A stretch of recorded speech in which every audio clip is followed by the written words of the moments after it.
Hey guys, Old Guy Gaming here, back in with another MTG Arena video, and tonight we're going to be doing the free-to-play version of Out for Blood on this Fun Deck Free Deck Friday. So this is the last in the series of the starter decks that come with Arena after rotation with Throne of Eldraine, and these are the cards that you get for free once you open an account with Arena. So the decks are actually pretty okay. They are kind of loaded with some commons and uncommons, but they have a bunch of rares in there that will help you with a good start for getting started on any color scale in whichever deck you want to go with. So I saved the best for last, at least in my opinion, because I'm a mono black player. I enjoy mono black, so I wanted to save this one for the last one that we were going to do. So let's go ahead and look at the deck and the contents of it. So you start off with two copies, I'm sorry, of Disfigure. I really do enjoy this spell. It's a great combat trick.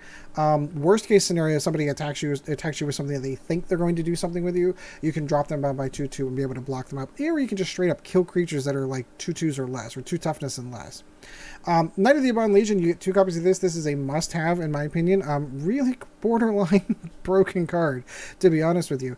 It is a 1/2 for 1, which is awesome to start, and you can spend 3 mana to give it +3/+3 and gains Death Touch until end of turn. And at the beginning of your end step, if a player lost more than a player, that's all it says, a player, it can be you too, lost 4 or more life this turn, put a +1/+1 counter on it. So it gets really big really quick, and then that Death Touch is just annoying. Speaking of annoying Death Touch in creatures, let's talk about the best 1-drop in black in the game, and that is going to be the Vampire of the Dire Moon. It is a 1/1 with Death Touch and Lifelink for 1 mana. This will stop combat in its tracks, because I don't care how big the creatures that they're coming over the top with you, they don't want to get blocked out by 1/1 with Death Touch. So, and the Lifelink's kind of nice too, and this whole deck has a theme of Lifelink because it gets on the top end of stuff that you're going to be sacrificing life to do. But in the end, this is a great way to stop combat in the early game. Child of Night, common, lifelinking vampire. There is a bit of a vampire theme to this in case you haven't picked up on it already, and we'll get to that. There is actually a vampire Anthem effect in here as well. It is a 2/1 with Lifelink. Lifelink, again, counting towards the top end of the deck. We'll get to that here shortly. Sorin's Thirst. It deals 2 damage to target creature, and you gain 2 life. That's basically very similar to what Disfigure does, except you gain the life for 2 black mana. That's not bad. Vampire Opportunist. It is a 2/1 for 2, and if you're willing to spend 7 mana on it, each opponent loses 2 life, and you gain 2 life. So that is... This is definitely one of the cards you're going to drop out early. It is a vampire. I'll give it that. It has an ability. I'll give it that. But that's about it. You're getting down to the point where this is... I mean, don't get me wrong. Are there scenarios where you could pull off and say, hey, 7 mana and I win the game if I just leave this creature alive? Sure, absolutely. Not very likely. What you are going to find, though, are the benefits of things like this. So Bloodthirsty Aerialist, this is where the deck's really going with the benefits of having the lifelink. It is a 2/3 for 3, flying, and whenever you gain life, put a +1/+1 counter on Bloodthirsty Aerialist. This is really good. This is basically the Ajani's Pridemate effect on a flying vampire. Outstanding card. Really enjoy it. I have a black-white life gain deck that is really focused on all those. It's called 12 Mates. Look it up. I'll put a link right here. To that video if you want to see what this deck can do with 4 of these and all of the white life gain effects as well. It's really good. Murder for murder's sake. I enjoy Murder. I think it's a fantastic card. I know a lot of people aren't very high on it. I don't understand why. I get that it's 1 mana more. So what? It doesn't have any restrictions on it whatsoever. I can kill legendary creatures. I can kill all kinds of creatures. Yes, I get that it is a turn later than other destroy target creature spells, but it's at instant speed.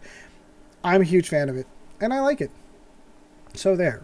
Savage Gorger. Do wish there were more of these in here because we're going on this whole lifelink ability. This is also in my black-white life gain deck, and it is a 1/1 flying at the beginning end step. If an opponent lost life, well, this is the opponent lost life, you gain a +1/+1. This was in my mono black deck for a really long time. Really was sad to see this one go because it's a really good card. I enjoy it. I do wish there were more than just 1 copy of it in there, though. Thirsting Bloodlord is a 3/3, and all other vampires you control get +1/+1. I'm surprised nobody talks about this because vampires were a really big thing for a short period of time when M20 came out, and nobody ever ran this card. My suspicion, of course, is the fact that it is a 4 casting cost, and you're not going to see this card until mid to late game. So it's okay, but again, there were faster ways. There was Vampire Lieutenant was the one from Rivals of Ixalan. It was better, and he only cost 2 and did the exact same thing. Vindictive Vampire is a 2/3, and whenever another creature you control dies, Vindictive Vampire deals 1 damage and you gain 1 life. Again, building off the Bloodthirsty Aerialist, which what there should be for. Just saying. One of the other rares you get in here is Gruesome Menagerie. This is for 5 mana. Choose a creature card with converted mana cost 1 in your graveyard. Then do the same with a converted mana cost of 2 and 3 and return those directly to the battlefield. So if you're going to be losing your Knight of the Ebon Legions and you're going to be losing your Vampire Opportunist and you're going to lose your Bloodthirsty Aerialist, you can bring them all back into play from one spell. Bolas Citadel was an interesting choice because this does take some next level thinking on how to use it. For 6 mana, it is a mono black artifact. You may look at the top card of your library at any time. You may play the top card of your library, and if you do, if you cast a spell this way, pay life equal to its casting cost rather than its mana base. So meaning you can spend life to put cards into play. You can tap and sacrifice 10 non-land permanents, and each opponent loses 10 life. You don't really use it for that. It's mostly for the fast getting stuff out part that you're using it for. Gravewaker is the rare that is tossed into every physical welcome deck. When you actually go to like Friday Night Magic and get a welcome deck for your first time, it is the common rare, I guess is the easy way to say it. Like, it's not actually, you don't actually pull these out of packs. They're only available in welcome decks, and they're a little overcosted at 6 mana for a 5/5 flyer. And you can pay 7 mana, though, to return target creature card from your graveyard to the battlefield tapped. So it can be useful. It's just a little slow. And it wouldn't be a welcome deck without our dear old friend, the Meteor Golem. Again, every time I say this, it's like, oh boy, I wish I had Meteor Golem, because it is a 3/3 and it spends 4 mana to destroy any non-land permanent on the board. And of course, they give you the 25 swamp. So let's go ahead and play some games with Out for Blood. So I am going to play this. I'm not going to play this in ranked. This season just flipped over, but like even this deck is a little underpowered to say the least. Oh, where is it? Underpowered to say the least. That's right. You have to have all to play in ranked play. It's just not there. So anyway, if you like the content, by the way, like and subscribe. Always helps out the channel. We did have a year-end goal of 1,000 subs, which I don't think we're going to make, but that's okay. We're going to continue to press on no matter what, because I'm doing this mostly for fun. If I'm enjoying it and you're enjoying it, what else matters, right? There we go. Had a little bit of a wait there. I think the matching program struggles whenever you're like, oh, you've got a lot of experience, but you've playing a welcome deck. Okay, we'll do that. Oh, we must get our kitty cat the correct color. Curious as to how purple translates to black. I've always wondered that. Why can't I just have a black kitty cat? Ooh, he's got 2 Sphinx of Foresight. We shall say hello. So he has to basically scry 6 cards. That's the whole point to putting that card in. Don't get me wrong. It's a, what, 5/5, 4/4 flyer. But still, so basically he gets to look at the top 6 cards and stack the deck and say, I want this one, and not that one. Having, multiples in those, that is severely, well, he could still get mana screwed, but I guess he knows that already going into it. Going for the blue-white land. Oh, let's go for the old Child of Night, shall we? We're going to get the Vampire Opportunist down. Off we go, Child of Night. Get us some, I like that. I'm going to end up with the Thirsting Bloodlord early. Well, unless he counters. I mean, and I don't know if this is a... Well, no, this looks like it's going to be blue-white flyers. We're just going to disfigure that right now. Since we have the opportunity, might as well get it off the board now. Go for the Thirsting Bloodlord. Boom! Now we're playing with power right there. Fear the vampires. I was going to say, so he's either going to cast a creature, which we're going to kill. Ooh. Yeah, no, let's just gain some life order. Let's hold that murder for something bigger, shall we? Oh, we got an early game resign off of the Welcome Black deck. I told you this one was more powerful than some of the other decks. I don't want to toot my own horn because that one turned out really well. But we just had all the right answers all at the same time. And got the Bloodlord up. That's cool. I like it when it works out that way. I'm going to take my welcome deck and do well with it. You're not going to have, like, again, you're not going to play this in ranked. You're going to get annihilated in ranked. But for fun games like this, for just the open play, this is where you want to be.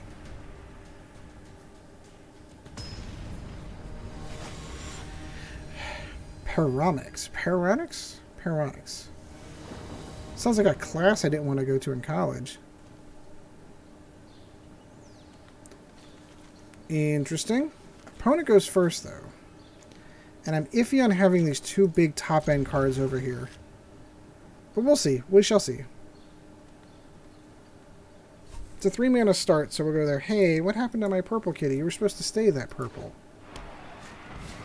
Tournament grounds. This looks like it's going to be a Knights deck. That's cool.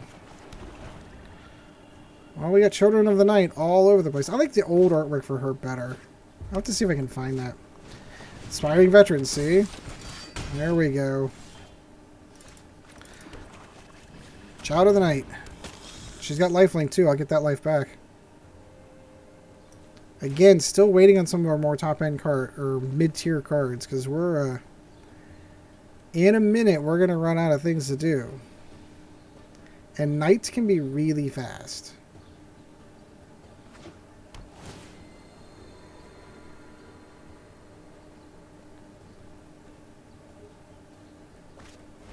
He's going to joust it. Interesting. See what I say? Knights can be fast. Let's go with the lifelinker again.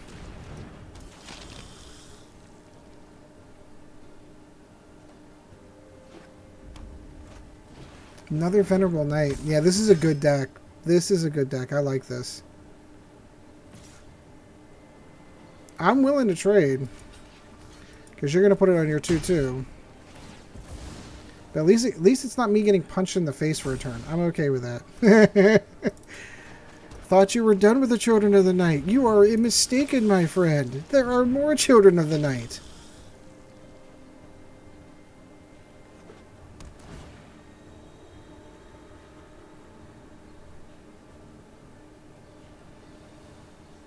Now he's in debate. Like, what do I do? What do I do?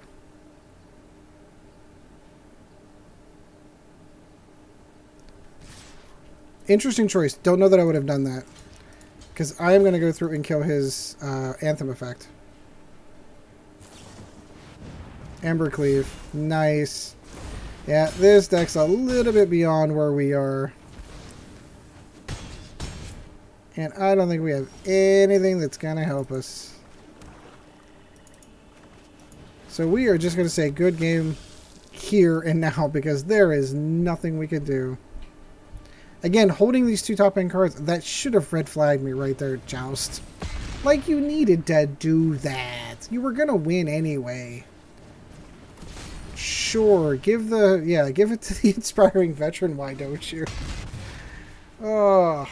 Alright, see, that was a good, well-constructed deck. That's not what we're supposed to play against with welcome decks. Good deck, nothing wrong with it. It's just this deck is not at that same power level. Alright, we'll get like one more game in with this one. I like the first game so much better. It actually worked out the way it was supposed to. That's the kinds of decks we need to play. Not that. Not that. There we go. Long wait. Almost had to take a nap. My concern is when I have these long waits, I end up with more serious decks than anything else. So that's concerning. I like everything I have here. I need one more mana to really get up and running. So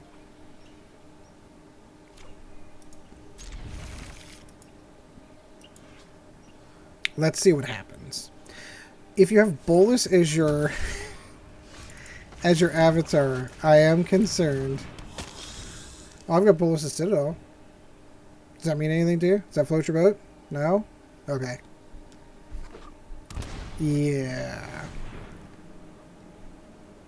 So is this a self-mill variety? Yep, nope. Let's see what happens here. Well, we got that third mana we were looking for. We're not going to have many creatures for very long because I have a feeling that we're going to get Teferied. That's interesting. He's a fun card. Let's recast her. Because he can only pull that stunt one more time. Yeah, no, this is going to be Super Friends, and this is not going to go well for us.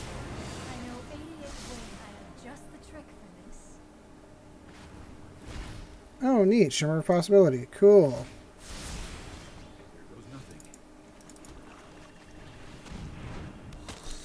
So, let's tag Teferi. Stop that now.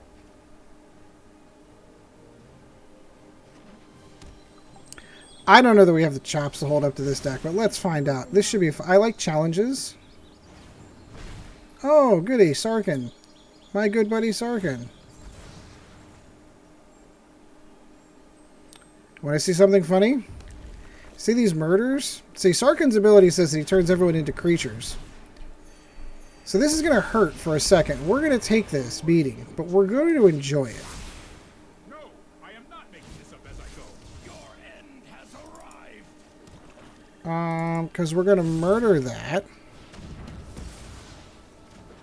We're going to kill Sarkhan, and we're going to tick off Narset. Oh, look, no dragons to do any damage. Oh, what a shame.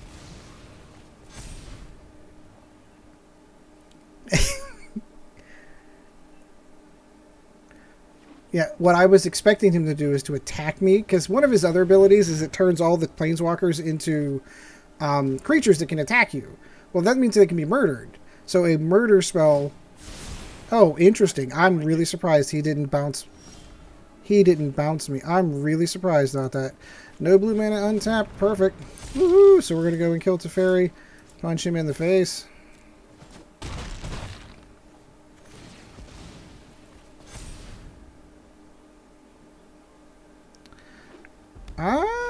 Fires of Invention. This is where I was waiting for. So now he can just cast all the crap in his deck and now we're going to lose. Yeah, that's how that's going to work.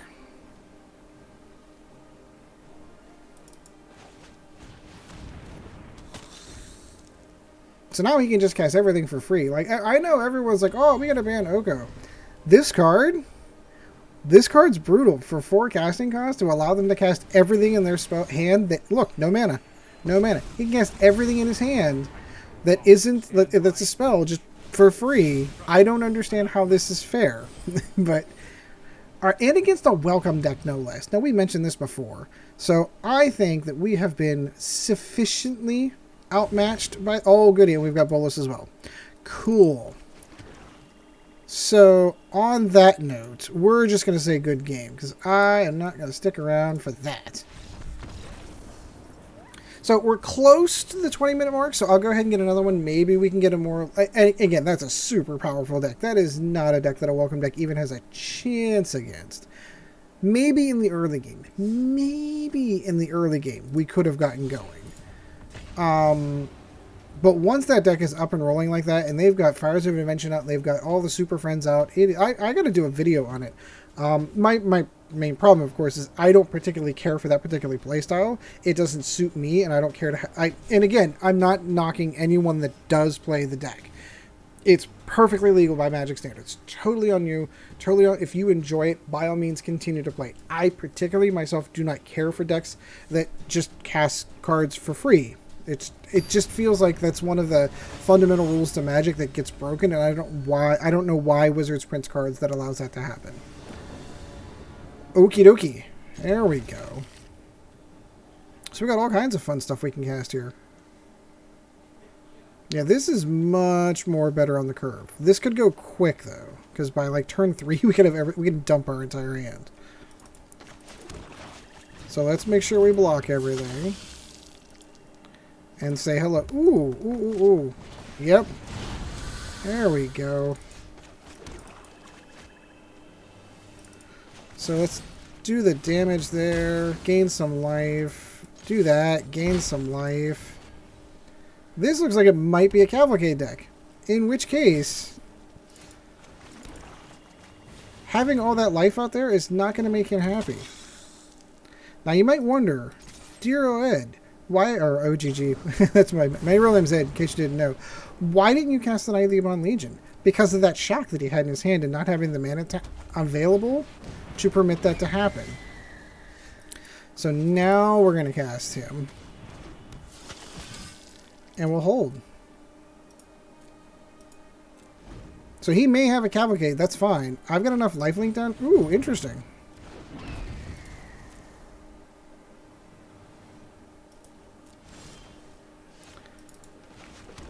So I am going to go in with the old Knight of the Ebon Legion.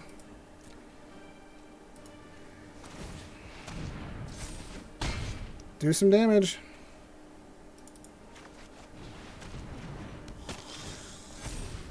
So now we need something bigger than a shock. And a Scorch Spitter's not going to do it. Sure. He's probably got... I was just going to say, he's going in there just for the sole purpose of light up the stage. Ah, he ended up getting to skewer the critics. He's going to skewer the critics, the Knight of the Ebon Legion. I thought about that after I attacked. No, he's going to do the Vampire Opportunist? Really? Really? Oh no, sir, that was a mistake.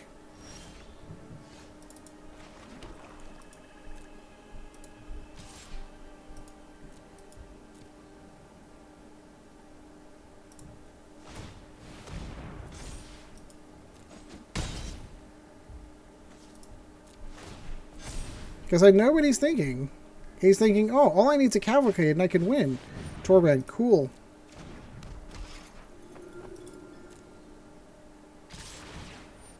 Not sure why you're doing this. Okay, gotcha.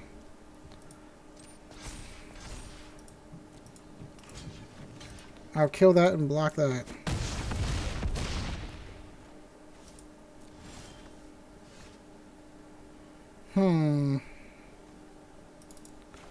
Definitely going to do that.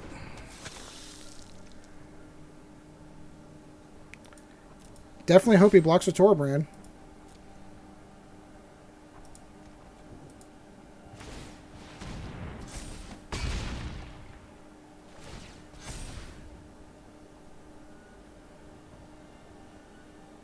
So now we're staring at each other.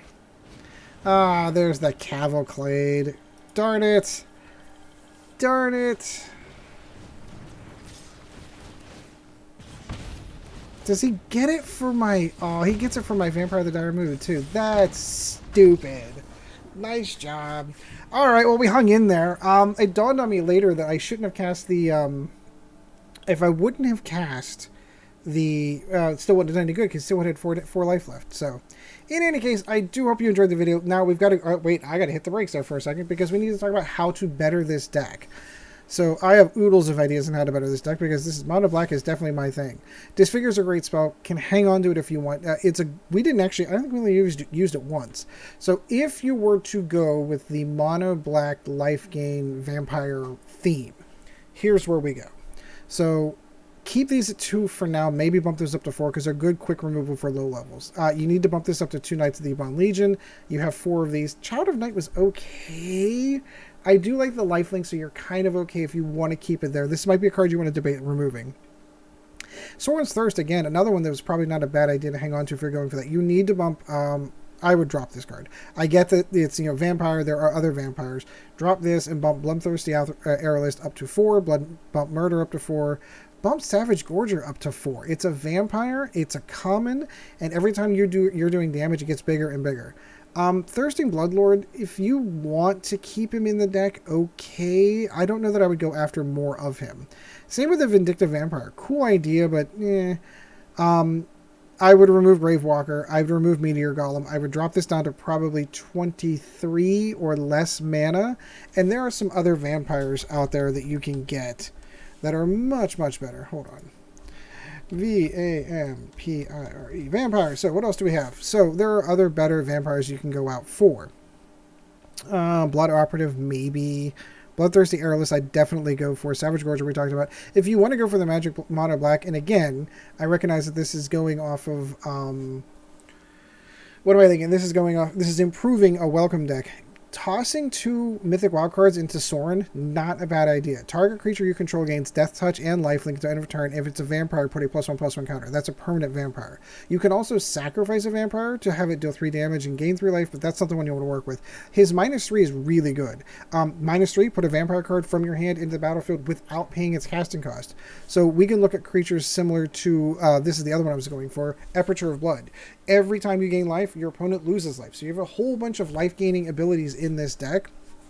Aperture of Blood is a fantastic way to go through it. So that's why I was saying keep Child of the Night and Sorin's Thirst, simply because of this guy. If you just replace like the Meteor Golem, the Gravewalkers, and Bolas' Citadel, which don't really feel like in place in this deck. I mean, I get where I get where Bolas' Citadel is going.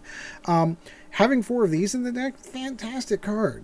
So that is what I would do to improve the deck. Is there anything else that's jumping out? Okay, if you do want to go the black-white variety, you can go with Cruel Celebrant, but then that dips into a completely different deck as far as I'm concerned. So anyway, so I do hope you enjoyed the video. Hopefully those tips are helpful. If you found them helpful, let me know in the comments down below.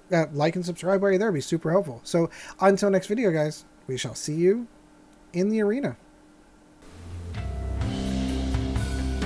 This video was brought to you in no small part by our patrons. If you would like to help out the channel, go to www.patreon.com/oldguygamingmtga, and thank you for your support.